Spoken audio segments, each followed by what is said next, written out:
Boker Tov, Erev Tov, everybody. If you can mute yourself if you're not already muted, and we'll get started with part 4 of storytelling. We're telling other stories, but we're going to tell more ancient stories in the formation of our national identity, which is what we were struggling for, and then and now. And so, Bakasha, Rachel, they can get started. The storytelling of kings. Okay. Thank you, Rabbi Kalman. And by the way, you said that we're struggling with building identity today. We'll come back to that at the end of the class today. If I forget, please remind me. Okay, at the very, very end, I have a comment about that has to do with everything we did today. So you survived 3 weeks of learning Judges. My congratulations or condolences, I'm not sure. It's a heavy, heavy and depressing book. I felt downcast every week just having to delve into it. But today I'm giving you a treat. Before we delve back into geopolitical matters in the next week, starting with Shmuel Aleph, the first book of Samuel, we're going to pause. We're going to allow ourselves to dwell in a very small book, the book of Ruth. It's a small book. It's much, much shorter than anything we've seen so far, much shorter than Shoftim, much shorter than Shmuel, which we will see next week. It, at least on the face of it, doesn't deal with big matters like geopolitical events, like kings, like civil war, like all those things we saw in our previous encounters, and we'll continue to see starting next week. Instead, it deals with what looks like the personal history of a small family, a small group of people. And yet within these 4 short chapters, these small relationships, this book successfully encapsulates the deep problems that haunted the book of Judges and points us in the right direction to solve them, thus making it easier for us to understand what's going on underneath or behind the scenes. See, that's the Hebrewism here kicking in. Behind the scenes of Shmuel. Because it's easy to read Shmuel and think of it only in geopolitical terms. Think of it only in terms of, oh, it was so bad when there was no king in Israel. Remember last week we saw this refrain that keeps coming up in the end of the book of Judges of Bayamim Ahem Lo Haya Melech B'Yisrael. In those days of civil war and rape and idolatry, there was no king in Israel.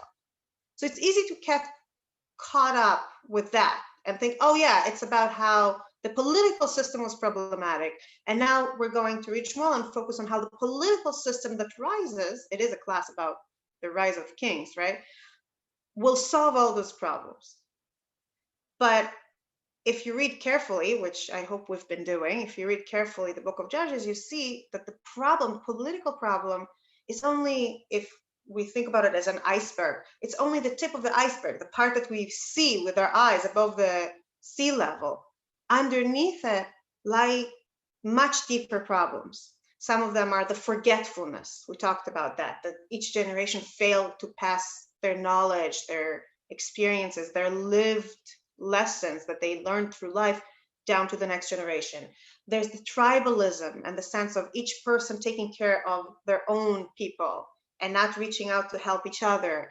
There's this deep sense of confusion about what's right and wrong, thinking that you're doing a great thing by building an idol and worshiping it, instead of realizing what it means in the story of Israel, which again goes back to the forgetfulness, to failing to pass, and onwards, all these problems, we might ignore them. We might easily forget them and then go into Shmuel looking only for the political aspect of the rise of the kingship. But the book of Ruth, if we allow ourselves to dwell in it, shows us how it kind of opens the curtain and lets us really dwell with the deeper social problems that underlie the political problems. And then it gives us the tools we need to still notice those things as we move forward in Shmuel. So without further ado, let's allow ourselves to immerse ourselves in Ruth. And what we will do today is we will look at each section that we will read together in the book of Ruth, and then see how it highlights themes and motifs from the book of Judges and even older stories, to kind of create this roadmap of what's wrong and what needs to be fixed to move forward. In other words, how this one text, the way it's told to us, the way the storytelling works in it, alludes to other stories, thus bringing them to mind and building up to a crescendo of meaning. But this all sounds really good. Let's see if we can actually make it happen in the text itself. So without further ado, I'm going to open the source sheet. As soon as I find it on my computer, here it is. And I'm going to start with the very beginning of the book of Ruth. We're in box number 2. This is the first 5 psukim, the first 5 verses of the book. I'm going to read them in English. You have them in Hebrew in front of you as well. In the days when the chieftains ruled, which in Hebrew is shoftim, so immediately we're placed in the associated field of the book of Judges, shoftim, there was a famine in the land, and a man of Bethlehem in Yehudah with his wife and 2 sons went to reside in the country of Moab. The man's name was Elimelech, his wife's name was Naomi, and his 2 sons were named Machlon and Kilion, Ephratites of Bethlehem in Yehudah. They came to the country of Moab and remained there. Elimelech, Naomi's husband, died, and she was left with her 2 sons. They married Moabite women, one named Orpah and one named, drumroll, Ruth, and they lived there about 10 years. Then those 2, Machlon and Kilion, also died, so the woman was left without her 2 sons and without her husband. Before we even start delving into what this text reminds us of, I want to point out that there's a subtle shift of protagonists happening here. The first pasuk, the first verse, talks about a man of Bethlehem Yehudah who moves to Moab. He is the mover and shaker. He is the person taking initiative and making something happen. So we talked before about how the beginning of a story creates certain expectation. A very natural expectation this creates is that this man is now going to be the protagonist. Then within 2 verses, this man dies. And we're left at the end in the 5th verse, expecting that now Naomi, his wife, is going to be the protagonist because the focus comes to her. Now she is the one who is left. So the woman was left without her 2 sons and without her husband. We already know, because we read this book before or heard of it before, that actually Naomi is not going to be the central thread of the story. Ruth, after whom the whole story is named, is going to be the core character. But bear that in mind, this kind of confusion about who leads the story forward. We'll come back to that, I hope, later. If not, please feel free to remind me. It's when we do discussion. What I want to point out in this particular passage is that while it focuses on one particular small family, it already fleshes out some of the chronic problems we saw during the time of the Judges. Does anybody see something here that reminds you of what we saw in Judges? You want to speak up or write in the chat if you wish? Something that's appears to you? You don't have people thinking about the collective. They're just thinking about the individual, let Exactly. alone the names of the names they give their sons to begin. Yeah, so the names, I wouldn't read too much into the names because it almost looks like the storyteller gives the names. It's hard to believe that people would actually call their sons these names that come from the roots of machala, disease, machlon, and klaya, ending, devastation, being consumed, which is kilion. It's hard to believe. It's more like, it sounds more like J.K. Rowling names, right? That kind of names that hint at what's about to happen to the character, really. But you're right, there's something ominous there. And as you pointed out, Rebecca, the people are focusing on their own lives. There's the Midrash, the sages develop that idea. They say, why is it a big deal that this man left Bethlehem? Why is it even story worthy? And the sages say, from the fact that it says, in the days of the Judges, in the same pasuk, in the same verse where it says that this man left, we can assume that this man was treated as somewhat of a judge. We can assume that he was one of those people, chieftains, judges, whatever you want to call them, who had some leadership roles. And when he leaves, he's not merely migrating, he's abdicating his leadership role at the time when the people most need him. And this leads straight back, and I'll get to the other answers people pointed out in a second, but I want to jump ahead a little bit and show you. Here I'm in page 2, box 3. Somebody asked if I can enlarge the text. The problem is that then you can't see it as well. I'm going to look into it for next time. I'm sorry. I'm not sure how to do that right now. No, what you did before was a bit better. The way you had it, you did slightly enlarge it. Like this is fine. People can see it. I mean, I can see it, but if you want to make it a little bigger, yeah, that's even better, I That's would fine? imagine. Yeah, Okay. that's fine. Thank you. So, sure. So the very beginning of Judges, and we talked about it at length, so I'm not going to read the entire passage, but the very beginning of Judges is that the Israelites come and say, who should lead us? And God says, Yehudah. And they interpret it in a very narrow sense. They say, okay, so Yehudah will fight first. Who shall rise first? Yehudah. And Yehudah goes and fights his war first, and then doesn't bother helping the other tribes other than Shimon that he has a partnership with. So from the very beginning of Judges, we see this failure of leadership, this failure of thinking beyond your own.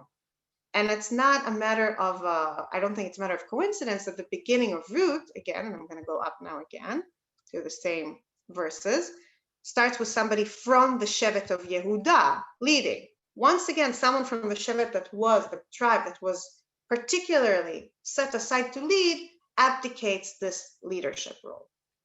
But this is not the only connection that we see here. I want to open the chat and see if somebody wrote something here. Somebody called iPad, wrote, the family were outsiders in Judah, in Yehudah. So I'm not sure exactly what you mean by that. I would say that they make themselves outsiders. They leave, they stop, they stop belonging in the place where they're from, which again is a theme we saw over and over and over again, especially towards the end of the book of Judges. We mentioned it last time. There's this sense of displacement. There's a Levite boy randomly looking for his luck because apparently he can't find a place to be in. So Micha, who has an idol, adopts him to become his priest. Later, there's an entire tribe, the tribe of Dan, that's traveling around looking for a land to live in. Then there's this family traveling together, the family of the man and his concubine, who are again traveling and in need of hosting, and it's not clear where they live, and somebody's in one place and the concubine goes back to her father, and it's just, there's this sense of displacement, this sense of people are not rooted in a place. And whether or not you want to take the sage's path and interpreting and seeing Elimelech as a leader in his nation, in his time, you definitely see that there's this sense of displacement, the sense of migration, this sense of placelessness, rootlessness. Anybody wants to say something else? I'll go and look at the chat. iPad elaborated, if Elimelech was a leader, why weren't his sons married? Usually they would be desired as mates. It's an excellent question. I'm afraid I don't have an answer for that. I could guess that maybe they were too young when they migrated, but I don't have an answer to that. Seymour Epstein wrote, Shvot HaShoftim can mean when the judges were being judged. And how can you have a famine in Bethlehem? Something is rotten in Denmark. So it's a very good comment. Shvot HaShoftim, that when the judges ruled, is a weird expression. It could mean when the judges judged, or it could mean when the judges were judged. In fact, the Midrash, one of the Midrashim, one of the sages' interpretation here, takes that approach and says that they were judged because they were unjust, because they're unfair. There's a certain lack of trust deep in the community. And Elimelech, as the rich man leaving at a time of famine, is only symptomatic of a much deeper crisis in this community, which when we come fresh from the book of Judges, it's easy to understand what's really going on. What's going on is that everybody takes care of themselves. You know, already from before the Jews ever came into the land of Israel, already when Moshe was giving his last great speech in Deuteronomy, preparing them for life in Israel, he warned them about what might happen when everybody sits under their own fig tree and their own vine and grows fat and forgets. And this is what we're seeing. We're seeing people who stop caring for each other, and then the people start being judgmental of their leaders because they can no longer trust them. They can no longer look at them as examples of righteousness or good of care for the people. Let's put it this way. Dovi Linek pointed out that the sons marry Moabite women outside of their culture. Whether or not they intended their migration to be a lasting event, they clearly go native. They clearly don't remember the tradition they're supposed to be part of, which again is a running theme in Shoftim, the forgetting of where you are in the bigger story.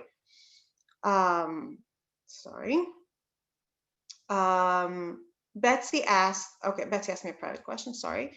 Gershon Hepner wrote, do you think Ish Yehudi Haya B'Shushan Habira is written to link Mordechai in involuntary galut with Elimelech, the Yehudi who put himself into galut at the beginning of Ruth? That's a very interesting question. I have to think about it.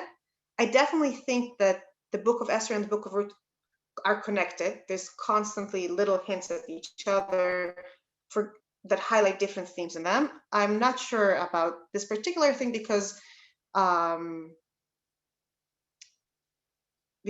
Elimelech is not called Yehudi. It's from Ephrata Yehuda. It's still, they're not really using the word Yehudi in this way yet in the book of Ruth. I'm not sure. I have to think about it. Thank you for bringing it up. I'll try and think and see if I can find something for next time.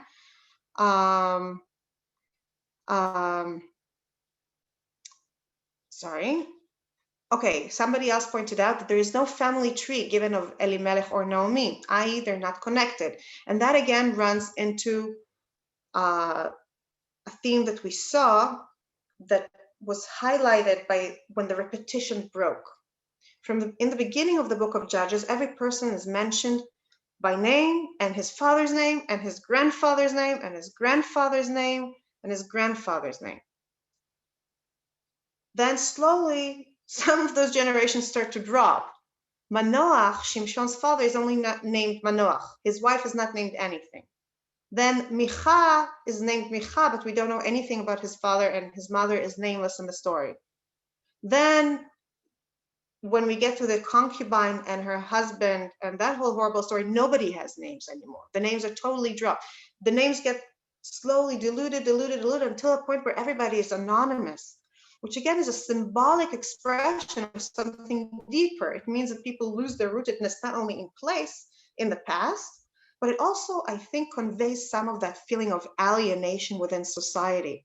What does it mean when people know who you are and who your parents were and who your grandparents were and your great-grandfather once did this thing that we didn't approve of or we did approve of and you still owe us a shilling for that? You know people who are like that, right?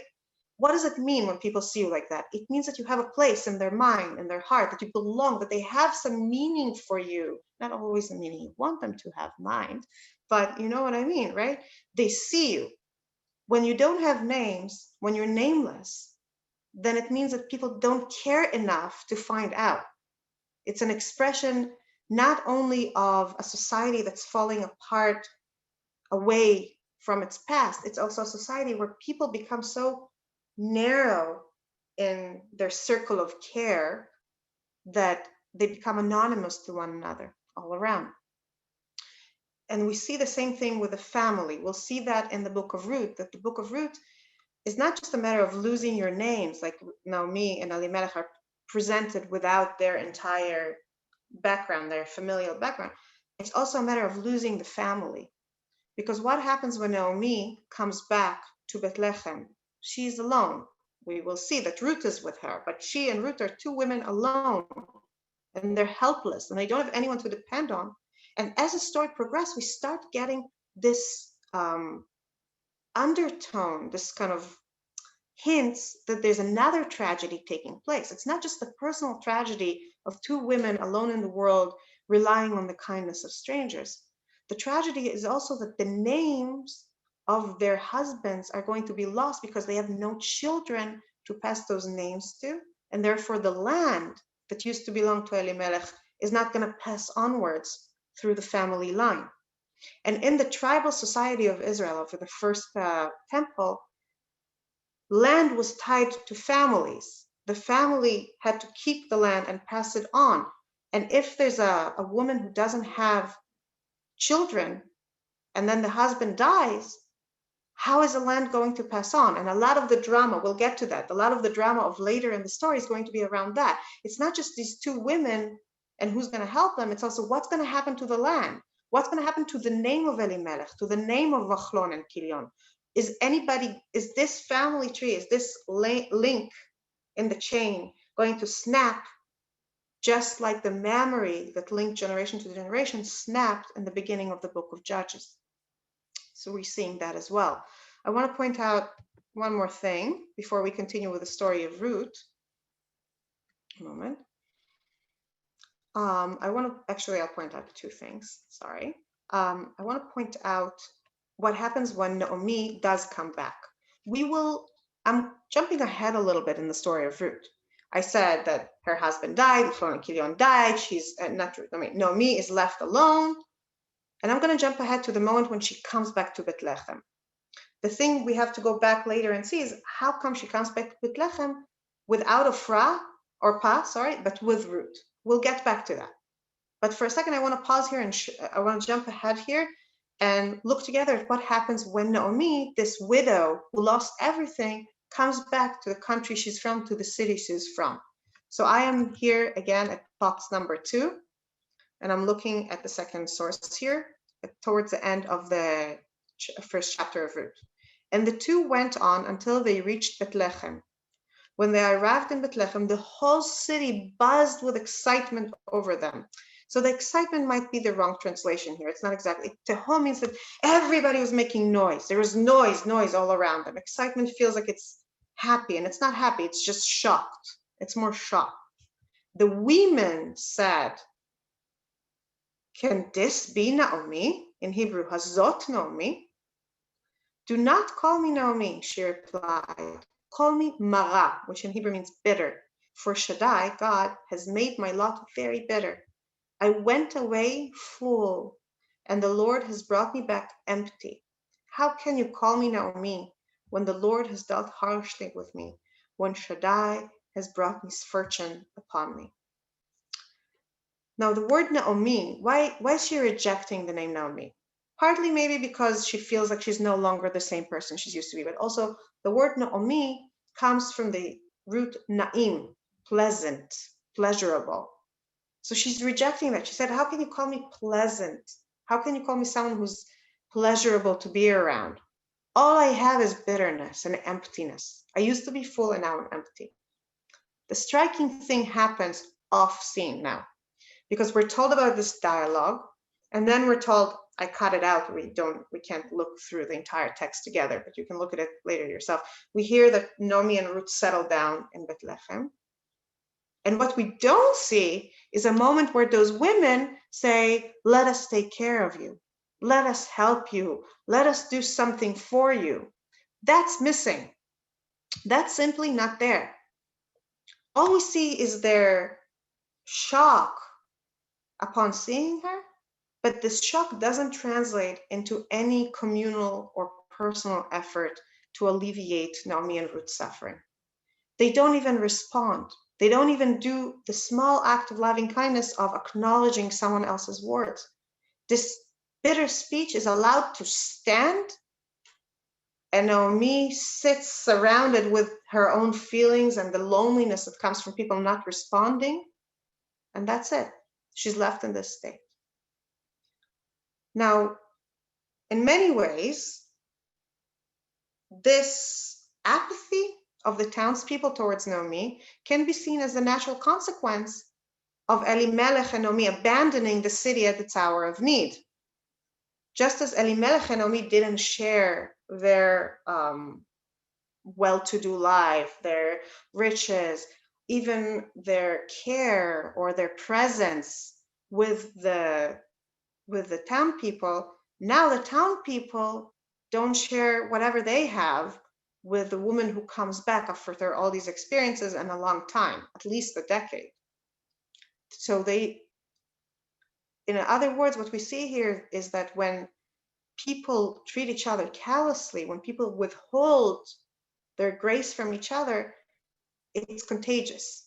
It comes back to haunt them. It's not, society is falling apart. Trust can't be restored. A king can't just come out of the blue and fix this. This is not something that can be fixed from the top to the bottom. And we will see soon how it is fixed in the Megillah, and this will hint to us what's the way forward.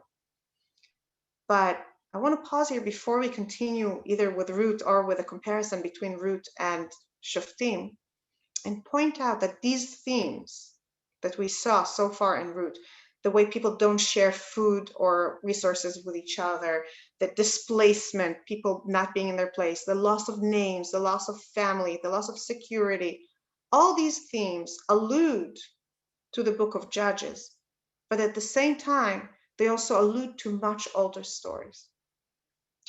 More than anything else, I think they allude to the story of Lot, Ruth's great, great, great, great, great grandfather. The very fact that the story takes place starts by people moving to Moab already evokes the fact that we're going to, how to put it? We're going to a story that places us within the sphere of influence of Lot's descendants. But then this collection of themes brings back Lot's story even more strongly to the fore. Because let's go back and remember what happened with Lot.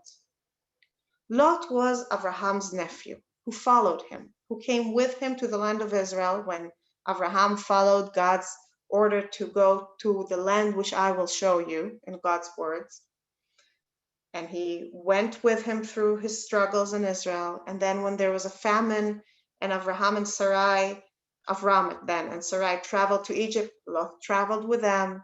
And when Abraham became a rich man in Egypt, because the king Pharaoh gave him all kinds of gifts, Lot became a rich man as well. And then these two rich men, uncle and nephew, come back to the land of Israel after the famine. And suddenly the possessions that they hold make it impossible for them to share the space. Let's go look at it in the source. I'm going to open here in page, just a minute, in page 3, box 4. I am here in the book of Genesis, chapter 13. I'm going to skip a little bit and start in verse 6. I'll explain how we got here. We got it because both of them have huge flocks. And the flocks can't share the land. As it says in verse 6, so that the land could not support them staying together, for their possessions were so great that they could not remain together. Rashi, following the Midrash here, says that it's not exactly that there wasn't enough grass for their animals, it's more that Lot and Abraham's employees had different attitudes to property rights. But Abraham was very careful not to let his animals graze in fields, people's fields, only in the wild land, whereas Lot was much more careless and allowed his people to lead the animals to graze in other people's fields. In a sense, what the sages are catching onto here is a different attitude that Lot and Abraham have towards owning things that we will see now develop. So whether or not you accept this interpretation, you will see that the sages are onto something. So let's keep reading and you will see that for yourself. And there was quarreling between the herdsmen of Abraham's cattle and those of Lot's cattle. The Canaanites and Perizzites were then dwelling in the land. Abram says to Lot, let there be no strife between you and me, between my herdsmen and yours, for we are kinsmen. Is not the whole land before you? Let us separate. If you go north, I'll go south, and if you go south, I'll go north. Lot looked about him and saw how well watered was the whole plain of the Jordan, all of it. This was before the Lord had destroyed Sodom and Gomorrah, and all the way to Zoar, like the garden of the Lord, like the land of Egypt. So Lot chose for himself the whole plain of Jordan, and Lot journeyed eastward. Thus they parted from each other. Abram remained in the land of Canaan, while Lot settled in the cities of the plain, pitching his tent near Sodom. Now the inhabitants of Sodom were very wicked sinners against the Lord. In other words, when Lot needs to choose where to go, he chooses what looks like the most prosperous land. He chooses to leave Abraham with his particular way of life, with his godly mission, with his relationship with God behind, and pursue success, pursue worldly possession, pursue favorable climates, knowing, and this is where the storytelling is very accurate here, knowing that the land he's choosing to be in, the place he's choosing to pitch his tent in, is the land of very evil people. Now you could argue he doesn't know it, the storyteller knows it. The storyteller inserts this comment so we will understand how the story evolves. Possibly.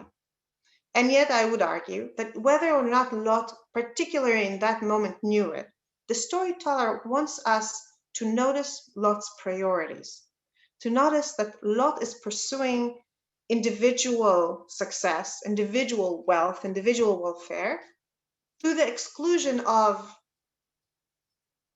the moral climate where he's going to be. The kind of considerations that motivate him are not who are the people I'm going to be surrounded by.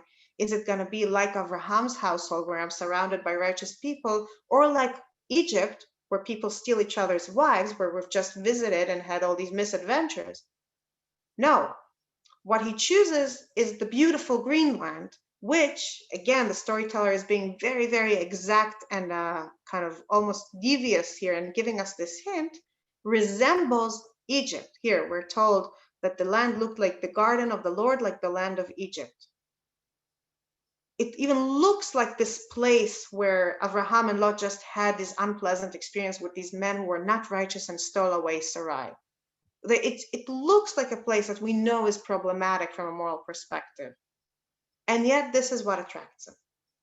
Furthermore, when the text says that Lot raised his eyes and looked and that's what he saw, the expression it uses, and I want to show it to you in the Hebrew, is not merely he saw, but rather he raised his eyes. I'm looking at verse 10. Lot looked about him and saw how well watered, etc., etc. In Hebrew, it's va'isa Lot et enav vaya. He raised his eyes and he saw.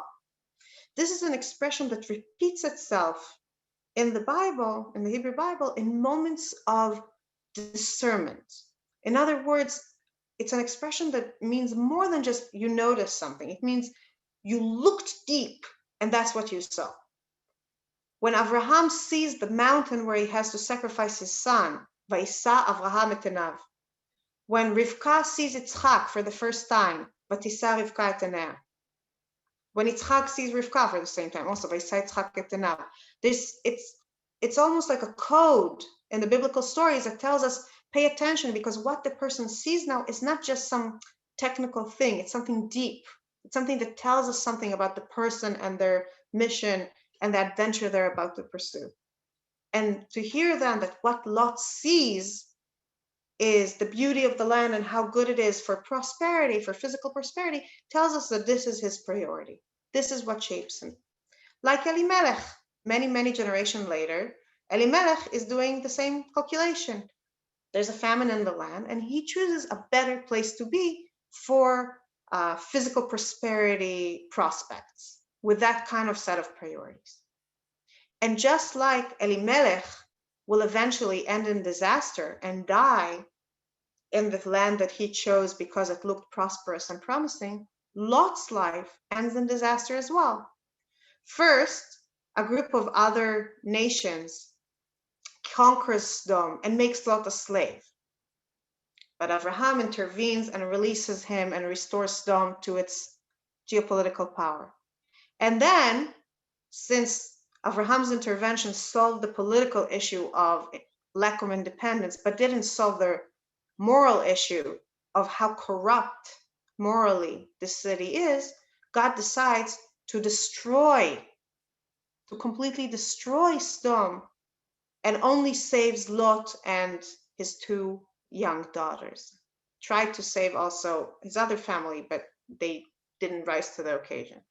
In other words, Lot may have chosen to go to Sodom because he wanted to pursue riches and success and prosperity, but he ended up literally with nothing but the clothes on his back and his two daughters hiding in a cave from a disaster that seems like it engulfs the entire world. By evoking this precedent, by reminding us of Lot's kind of pattern of behavior and how it ended, the Megillah uses intertextual allusion. It uses its own text, but it alludes to a different text, adding or kind of highlighting for us what's wrong about Elimelech's decision, which again is something that we saw repeatedly in the book of Shoftim. So it ties it together with that. And when the women in the end don't help Ruth and Naomi, we're left wondering in what way, in a sense, you don't need to go to Moab, you don't need to go to Sodom to fall apart as a society. Even those people who stayed seems to have allowed themselves to grow cold and apathetic to one another. The comparison between the Megillah and Shoftim and Ruth, and the story of Lot doesn't end here. Because the story of Lot had a postscript. The story of Lot doesn't end with him in a cave with his daughters having just been saved from horrible disaster. Because his daughters don't let the story end there. His daughters, whose names were not told, names are lost here just like they're lost in Megillat Ruth. We don't have the names of the daughters. The daughters of Lot think that they are the last women in the world and that their father is the last man in the world. And they're concerned about continuity. They're concerned about the continuity of the race, the continuity of the human world of civilization. So they do what under normal circumstances we would never condone. They give their father strong drink and basically rape him. Basically take advantage of him sexually, become pregnant, and give birth. The older one to Moab, Ruth's great-great-great-great-great-grandfather, and the younger one to Ammon, Ruth's great-great-great-great-uncle, I guess. And interestingly, we're never told, and they were wrong to do so.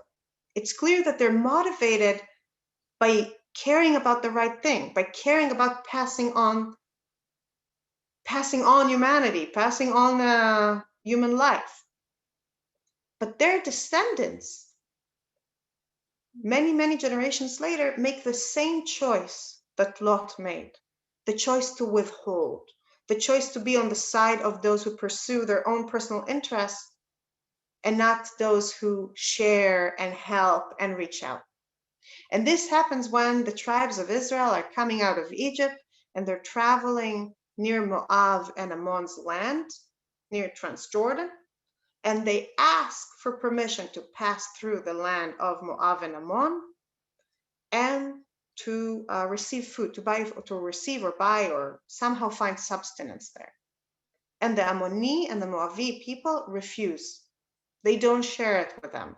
They refuse to be on the side of those who, when they are in moments of affluence, give and not pursue their own narrow interests.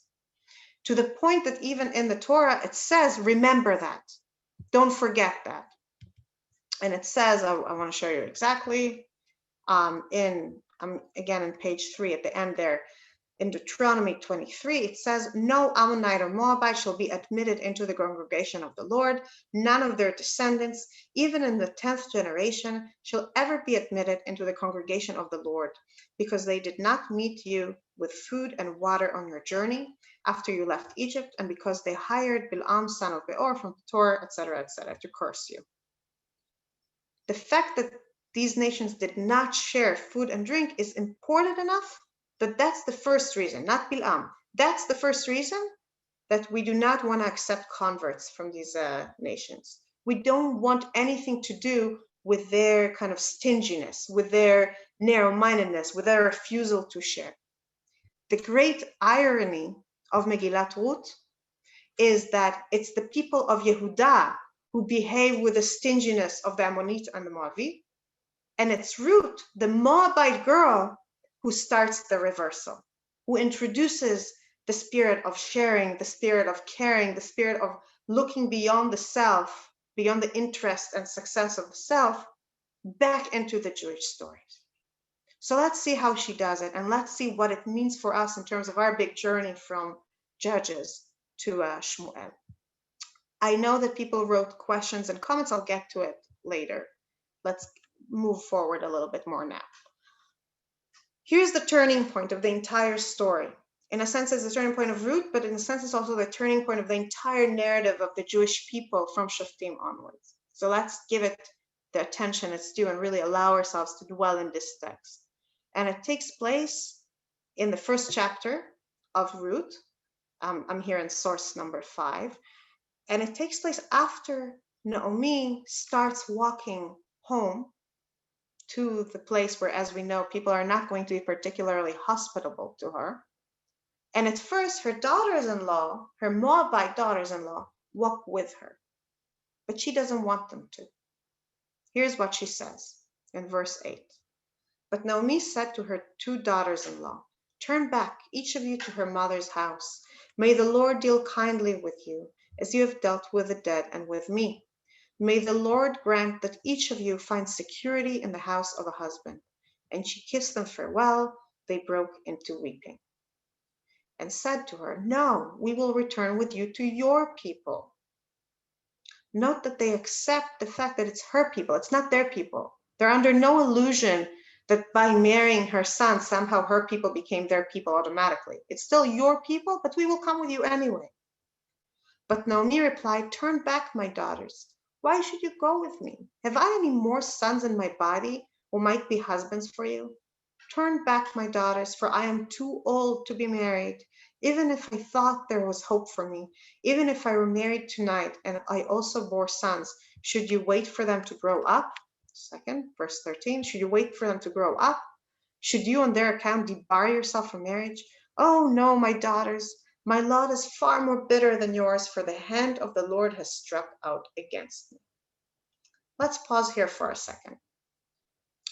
From the arguments Naomi makes, we can learn certain things about the social expectations of the era. We can learn, for example, that the social expectation for 2 relatively young widows, still in childbearing age, is that they remarry. And we can also see that there's a certain expectation that they remarry back into the family of the husband they lost.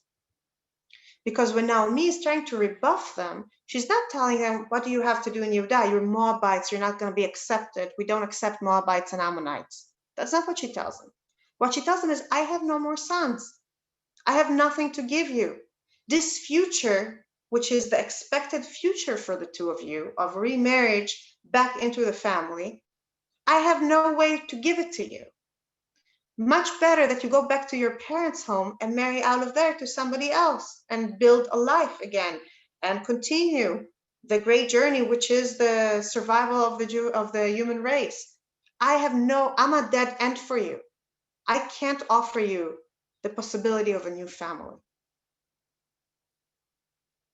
In a sense, she's also telling them, worry about yourself first.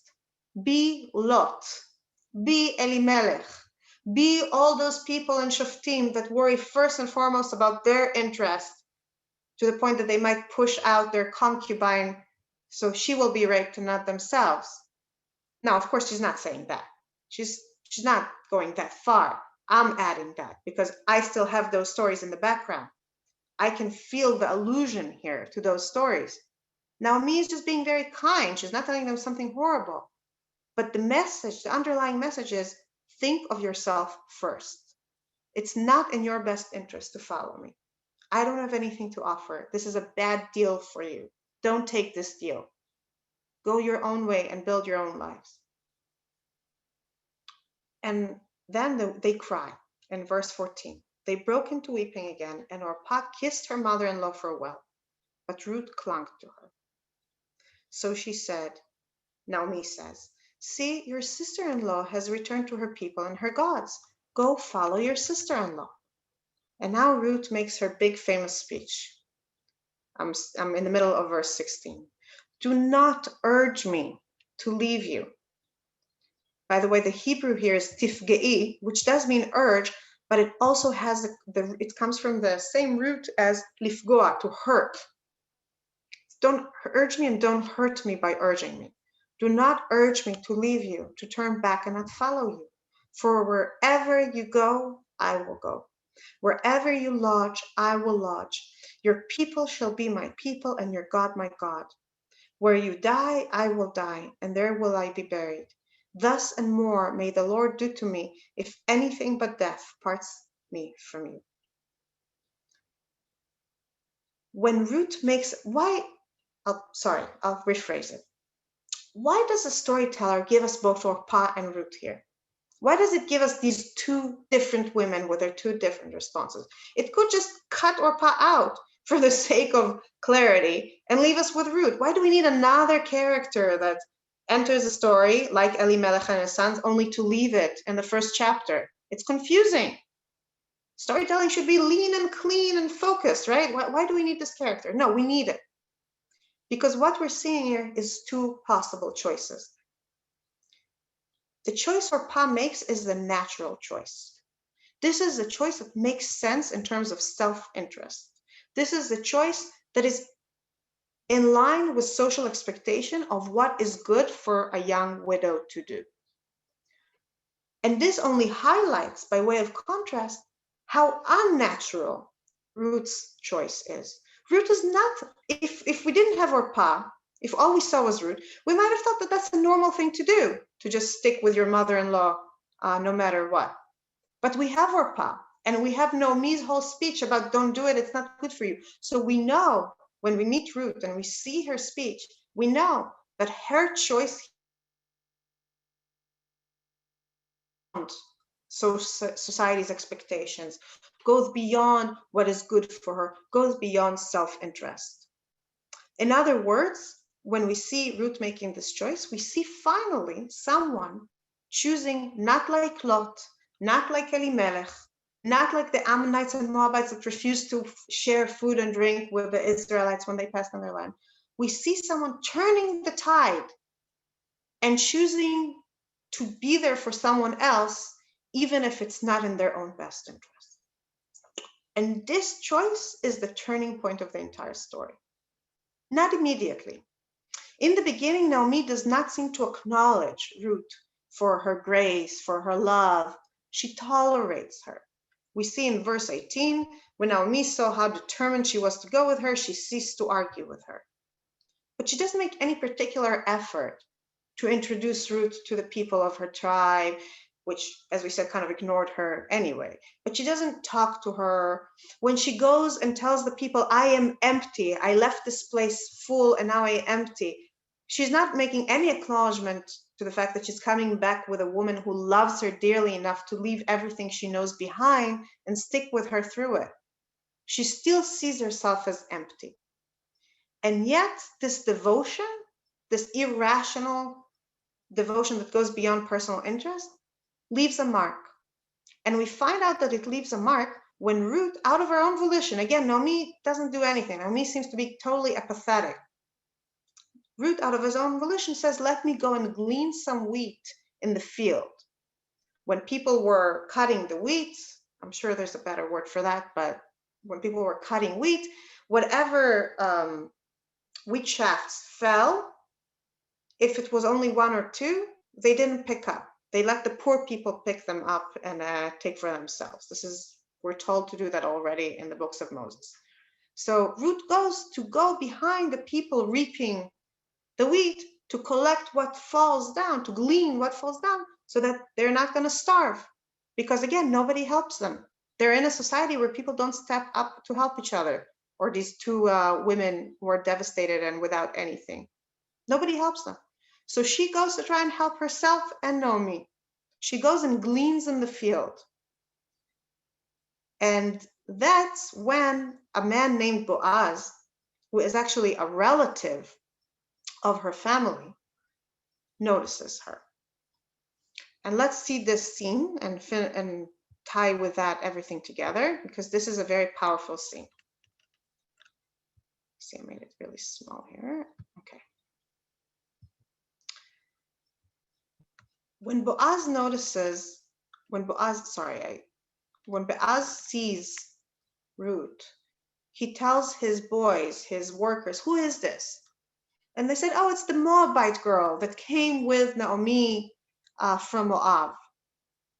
The girl who left Moab behind, the girl who kind of severed all her connection with Moab to stay with Naomi, the girl who severed also the pattern of behavior we associate with the Moabite line.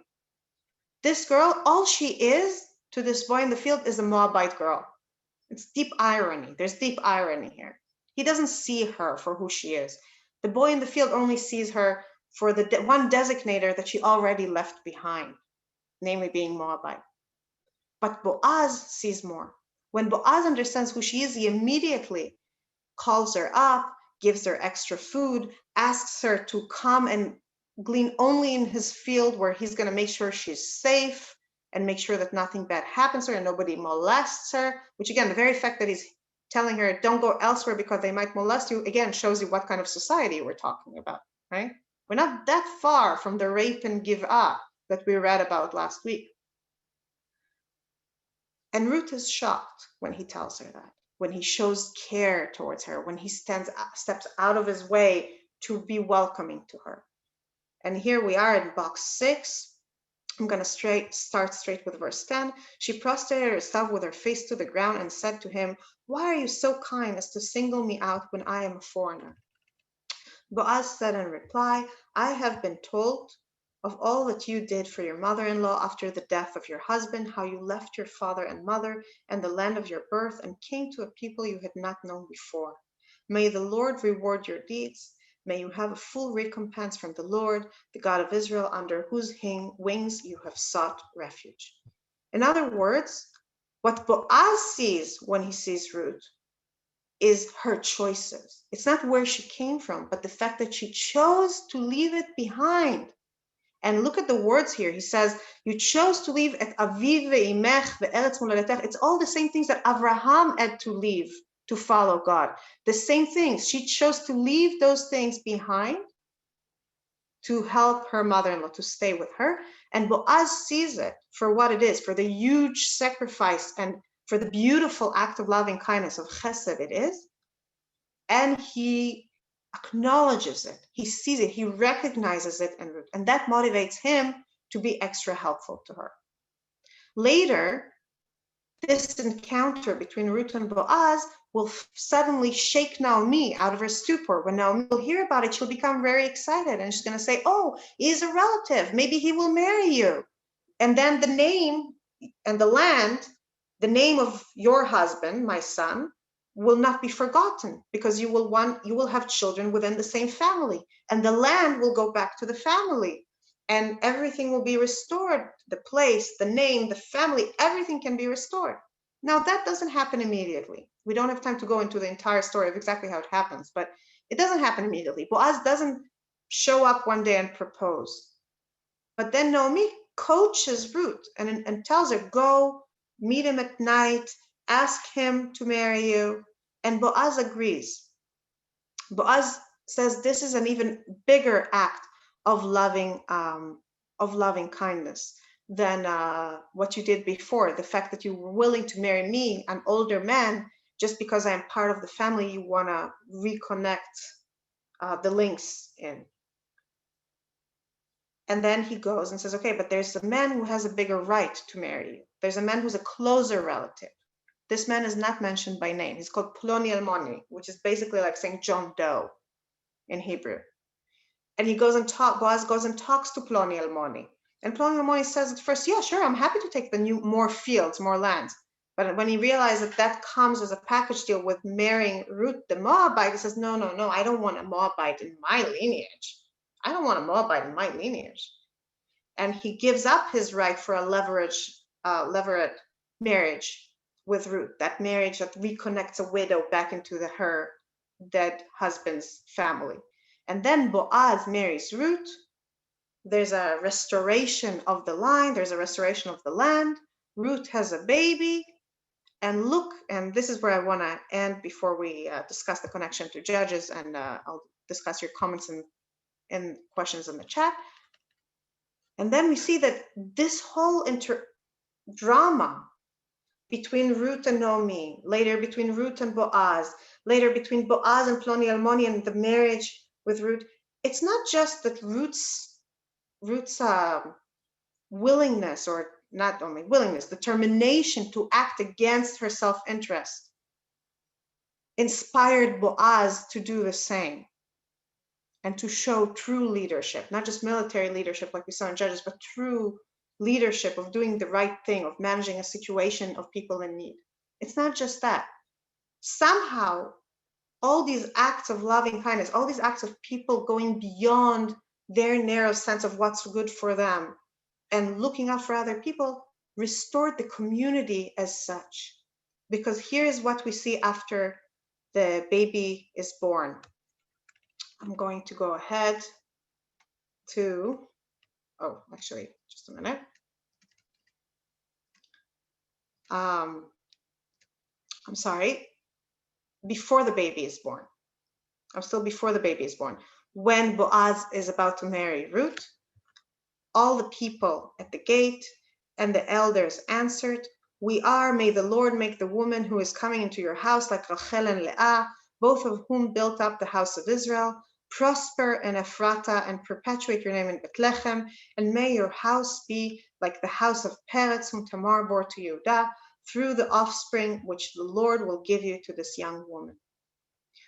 After a book where people often remain anonymous to each other, after the entire history of the book of Judges, where we saw names being lost, diluted and then lost, after we saw what happens when the connection from one generation to another and the failure to pass our stories from one generation to another does to people, and how it breaks apart society and means that people won't stand up for their brothers and won't remain loyal to God, we see here a community that comes together to celebrate a union and puts it in context of the past. It connects it back to the story of Rachel and Leah, of Tamar and Yehudah. It ties it all the way back and gives it meaning. It doesn't say, oh, Ruth is a Moabite, she has no place here. No, it ties this woman who's a foreigner back into the story of the people. And then, and I didn't bring it, but you can see it for yourself in the end of chapter 4, after the baby is born, the women of the town, the same women who made a fuss when Naomi came back, but then were silent and didn't respond and didn't help her out, they come and make a fuss over the baby. And they tell Naomi, oh, your daughter-in-law Ruth, who is better for you than 10 sons, gave a baby to your family. Look, isn't it wonderful? And they celebrate with her and they acknowledge Ruth for the special woman she is, and the connection between Ruth and Naomi for the special connection it is. Once again, tying Ruth not only into the history of Rachel and Leah, Tamar and Yehudah, all the ancient stories, but also into the community as it is, into the community as it is. And the irony is that it's a Moabite girl who did it all. A girl we would never expect it from when we look at her great-great-great-parents, Lot, and then the Ammonite and Moabite in the desert. We would never expect it from her. And yet she is the one who came from the outside and taught an entire Jewish town how to think beyond the self and restored a sense of community through it. It is from this union that King David, the man who is destined, who will be destined to do the same thing on a national scale, will come. He will be a great-great-grandson of Ruth. But more than that, the entire project of the book of Samuel, the project of healing this fractured society, this forgetful, distorted, fractured, selfish society from the ills and namelessness and displacement that made it what it was in Judges, and turning it into some community that can function together and achieve great things. This entire project will require not only King David the man, it will require the spirit that Ruth embodies in this book. It will require a Ruth-like devotion to going beyond the self, beyond expectation, beyond everything that makes sense on a geopolitical, a socioeconomical, add whatever terminology you want sense. And without that, the other tikkun, the other redemptions that we will see in the book of Samuel will not hold. Without the spirit that pushes and acts and restores and reaches out to other people. And this is exactly the spirit that we will start seeing rising next week when we open Book of Shmuel and see what happens there. So first of all, thank you everybody for coming and being with me in this journey through the Book of Ruth. I'm going to take time. If you have to leave, I understand. If you have time, please stick with me. I'm going to go through your comments and chats and see and try and respond. Just a minute. There's a lot of comments today, so I have to go way back. Moment. Okay. So Betsy wrote, how do you explain that Yehuda was mentioned in both of these excerpts, in the beginning of Shoftim and in the beginning of Ruth? And we believe that we are descendants of Yehuda. So I don't know, I think when those excerpts were written, it wasn't true that all Jews are descendants mostly of Yehuda, but it is true that when they were written, it was already clear that King David and Judah in particular are supposed to lead the people. So the fact that Yehuda is presented as the tribe that first abdicated leadership, and that Elimelech as a personification of this tribe abdicates leadership, abdicate communal responsibility in the beginning of Megillat Ruth, in a sense, is more devastating, but also makes the turnaround when we will see Yehuda rise to the occasion more glorious, more powerful, more impactful, because it'll be a tribe that's finally rising to the calling, to the call that God kept calling to them and they kept rejecting. So I hope that answers your question. Let's keep going. The modern Israeli question can be asked here. When you leave to go outside Israel, do you keep your apartment, i.e. roots, or do you sell everything? So it's a good question. Halachically, there's a lot of opinions about exactly what it means. I think here it's not exactly the same, because the point here is less about leaving Israel per se. I think that the point the Megillah is trying to emphasize, and we see it later, is leaving your community. It's leaving the place where you have responsibility. Land is very important. The land of Israel is very important in the story, and there's a sense that the nachala, the land that's passed from father to son, the land that belongs to the family and should stay within the family, is very important. But the sin is not just leaving this land behind. The sin is also is more than that. It's not caring for others, as we spoke today. It's leaving your place of responsibility to other people. Moment. Nomi Finkelberg pointed out that within Israeli society, there's a little bit of a bad way of looking at people. We're called freier, suckers, if we follow the rules versus making sure we get yours. I.e., if we try and do the right thing instead of just trying to get what's ours, we look down upon. Part of it, I think, comes from the fact that Israel, until 20 years ago, knew a lot of scarcity. So we came from, it's easy to forget when you look at powerful modern Israel where we were even 20 years ago. But I definitely think, and this is kind of the connection I had in mind before, that if there's something we need to learn from the era of the judges in Megillat Ruth, I don't think we can learn from it that let's crown a king. I think that's a little bit of a big jump to make in our time and place. But you can make the connection of, if we want to heal society, it's not enough to look for big top to bottom solutions. We also have to start caring more for others than we do for ourselves. We have to heal that internal problem. Just a moment. We're not told, it's a good point, other than being told that the sons marry and then the father and sons die, we're not told if the original purpose of going to Moab related to the famine succeeded. Do they have feasts, etc.? It's a good question. it seems from the fact that they're staying for so long that they had some success, at least in the beginning. But you're right, it's not, we have to assume that. Deborah Berkowitz wrote, can we conjecture that his sons were unable to produce heirs? They were married 10-ish years with no children. Certainly Ruth was not barren, as the story proves. Could this be God's punishment and return home is required for there to be descendants? Yes, I agree. And I think that the story hints to that as long as people care only for themselves on some internal level, they're barren. And the physical infertility is an expression of that. And the sages also allude to that in their interpretation of the story. Excellent comments, everybody. Naomi finds the daughters-in-law as her husband died before, so the connection of at least one of them to Naomi might not be as surprising, right? Just a minute. Lot, Philip Ladovsky wrote, Lot chooses Sodom. The Talmud calls a certain way of relating to others in total materialistic way, midat Sodom. What's mine is one, what's yours is yours. No compassion. Exactly. That's exactly what he chooses.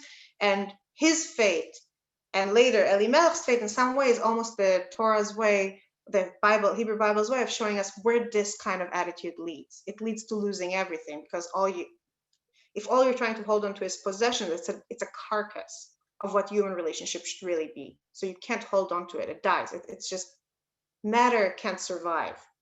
Physical things can't survive. Okay. I apologize if I'm skipping some of the comments, things that were either answered or came up already during the class. John Sachs points out that the Noah story, that the story of the daughters of Lot raping their father is reminiscent of Noah. It's a good point. It's another allusion there. Susanna Levin points out that Lot's daughter may have been concerned about their own future, who would take care of them later. I think that they might have, but I think that the very fact that their story doesn't include any negative comments inserted by the storyteller almost hints to the fact that there's something positive here about their motivation, because otherwise it would have been made more clear to us. I don't disagree with you. I do think that they're also showing a pattern of behavior that can definitely be interpreted as self-centered, but there's something, I think there's something beyond that here. Moment.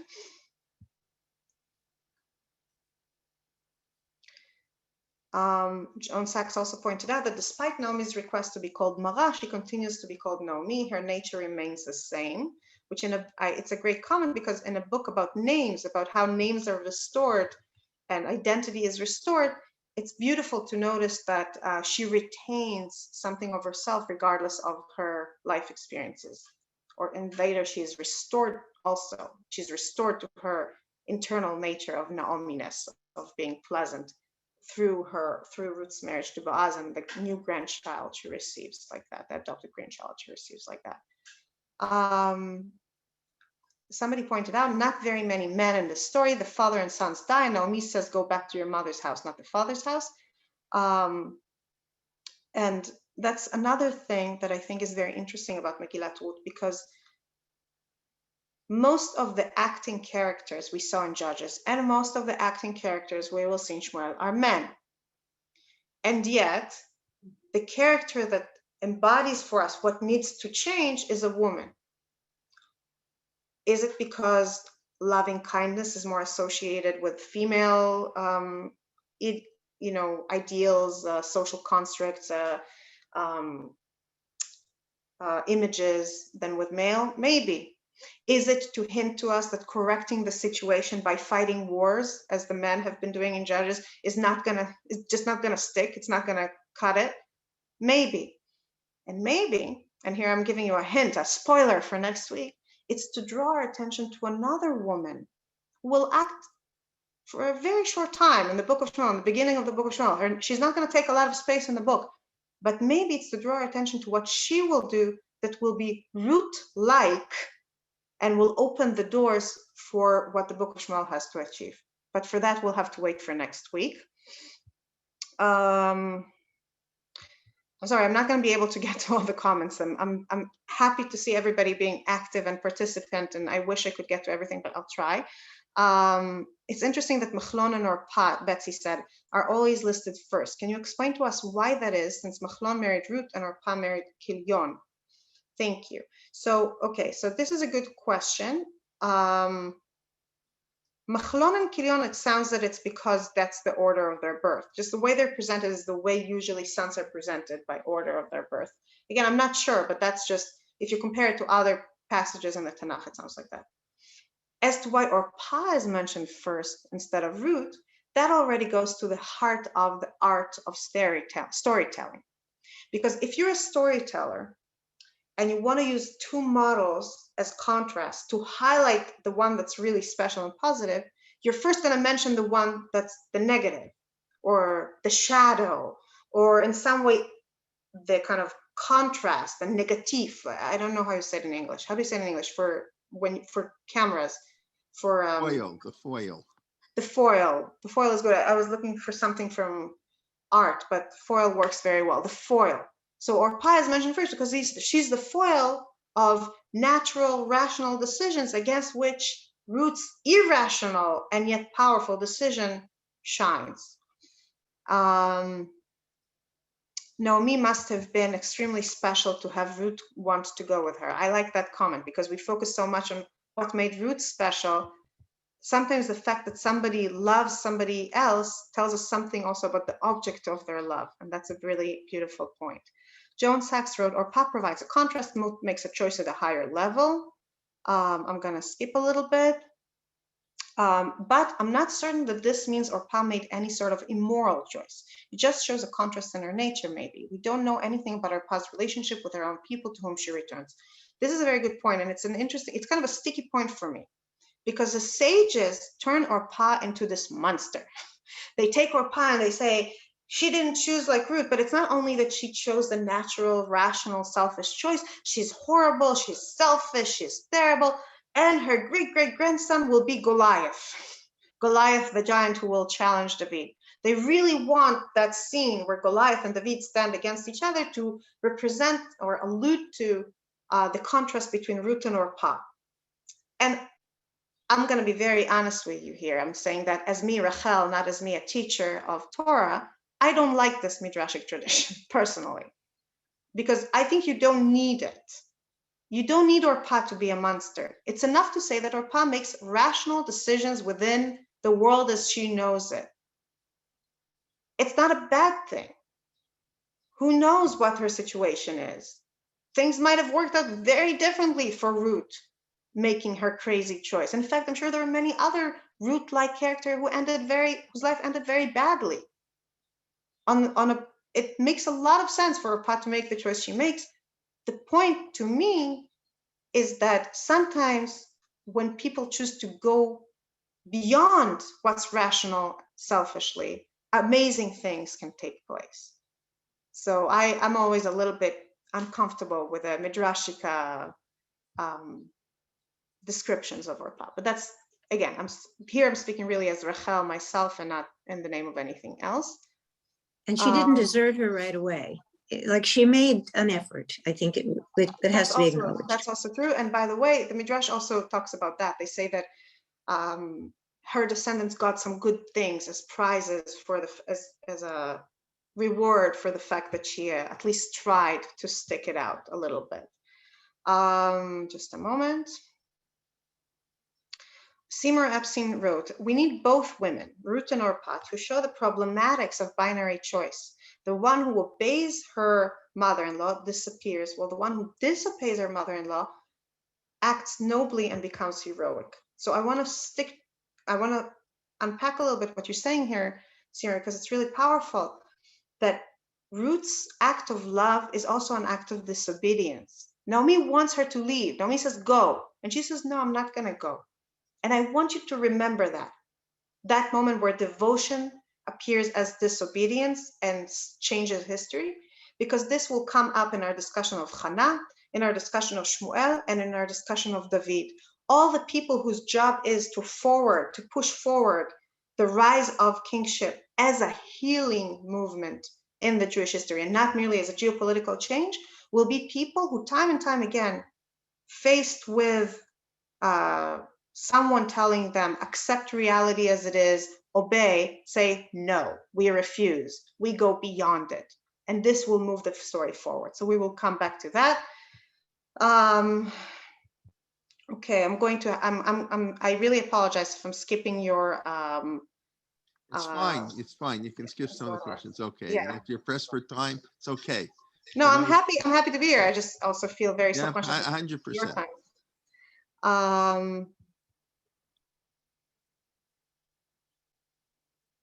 No, John Sachs wrote, I think what is important here is loyalty and love that Ruth feels. That emotion cannot be commanded. It is a strong feeling. Naomi doesn't encourage it. And it's true that there's a certain sense of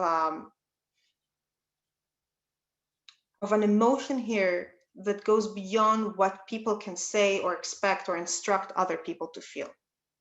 There's a feeling that stands out, and it goes beyond. If I understand correctly what you're saying, John, I'm not sure I understand correctly what you're implying, but I think that that's another very important point. And I agree with you that if it wasn't, the emotion itself is too big to fit within the constraints of expectation and society. And perhaps this is what changes things. You want to comment, Joan? You caught it exactly. You really did describe exactly what my intention was. I don't think I need to comment. You did it. Okay. I'm glad. Thank you. And by the way, since you already raised it, I'm going to mention here that something about the way Ruth describes her decision when she says, I will stick with you, I will leave behind, when Naomi says, stay with your father and mother, and she says, no, I will stick with you, I will stick, your people will be my people. Also about the way that Boaz later describes it when he says, you left your mother and your father and your motherland and clung to your mother-in-law. It's reminiscent of something we encounter in Genesis 2, in the first encounter between Adam and Eve, when the biblical storyteller tells us, and this is why men leave their father and mother and cling unto their wife and become one flesh. There's something here, the emotion that Ruth feels towards Naomi, even though she's obviously not getting married with her, it's almost marriage-like. It's almost like the love of a spouse. It's something that goes beyond what is and creates a new world. It leaves the old world behind and starts a new world ahead.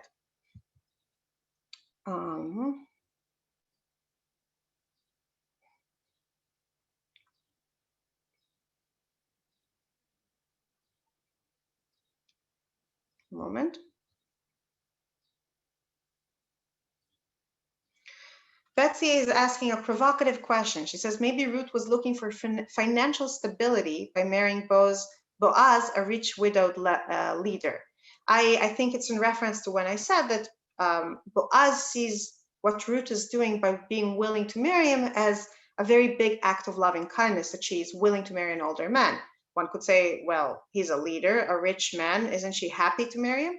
Perhaps, like with the daughters of Lot, here's something that can be interpreted both as self-serving and as going beyond the self. I do want to point out that it wasn't Ruth's idea. Naomi is the one who pushes her to do it. And Ruth, when Naomi tells her, go and do it, says, whatever you say to me, I shall do. She kind of surrenders her free will to her mother's-in-law care. She says, I will do what you tell me. So even here, what we see is less an act of interest in Boaz and more another manifestation of her love of Naomi, of her dedication to furthering Naomi's agenda, Naomi's way of life, Naomi's perception. A moment.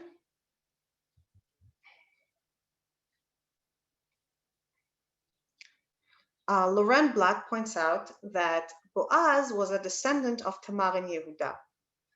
And Yehuda refused Tamar a levirate marriage. Yehuda had 3 sons. Tamar was married to one of them. He died. He married her to another son. He died also. And then he tried to withhold her from marrying his 3rd son. And then Ruth, in a sense, makes up for the lack of compassion. Boaz makes up for Yehuda's mistake by offering levirate marriage to Ruth. And just as Ruth is making up for the lack of compassion of Moab by showing this excessive compassion to know me. That's another, it's a really beautiful illusion. Thank you, illusion. Thank you for bringing it up. Okay.